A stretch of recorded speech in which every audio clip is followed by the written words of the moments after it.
মুখ্যমন্ত্রী শুভেন্দু অধিকারী আর কিছুক্ষণের মধ্যেই শ্রমিক ভট্টাচার্য বিজেপির রাজ্য সভাপতি তার বাড়িতে এসে পৌঁছবেন এবং তার আগেই দেখা যাচ্ছে যে একেবারে কড়া নিরাপত্তা বলয় কিন্তু মুড়ে ফেলা হয়েছে এই তার বাড়ির চারিপাশ। এই মুহূর্তে স্নিফার ডগ এবং যারা বম্ব স্কোয়াডের যারা রয়েছেন তারা কিন্তু এই মুহূর্তে বিভিন্ন জায়গায় তল্লাশি চালাচ্ছেন এবং এই মুহূর্তে স্নিফার ডগ দিয়ে একেবারে এই যে শ্রমিক ভট্টাচার্যের বাড়ি BH-66 সেই বাড়ির ভেতরে বিভিন্ন যে ফুলের টব থেকে শুরু করে তার আশেপাশে যে সমস্ত জায়গাগুলি রয়েছে সমস্ত জায়গায় কিন্তু এই মুহূর্তে তল্লাশি করা হচ্ছে। তার কারণ নিরাপত্তার কারণে এই তল্লাশি চলছে বলে এমনটাই জানা যাচ্ছে এবং এই মুহূর্তে সেই ছবি দেখা যাচ্ছে যে একেবারে বম্ব স্কোয়াডের যারা রয়েছেন তারা স্নিফার ডগ নিয়ে এই মুহূর্তে সেই চেকিং চালাচ্ছেন এবং তার শুধু তার বাড়িতে নয় তার আশেপাশে যে বাড়িগুলি রয়েছে সেই বাড়িতেই কিন্তু এই একইভাবে চেকিং চলছে। তার কারণ মুখ্যমন্ত্রী তিনি 9টা নাগাদ এই রাজ্য সভাপতি শ্রমিক ভট্টাচার্য তার বাড়িতে আসবেন এবং সেখান থেকে বেরিয়ে সোজা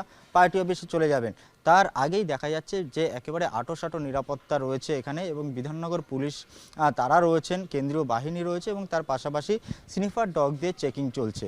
জি 24 ঘন্টার জন্য ক্যামেরায় নবীনের সাথে নান্টু রিপোর্ট, সল্টলেক।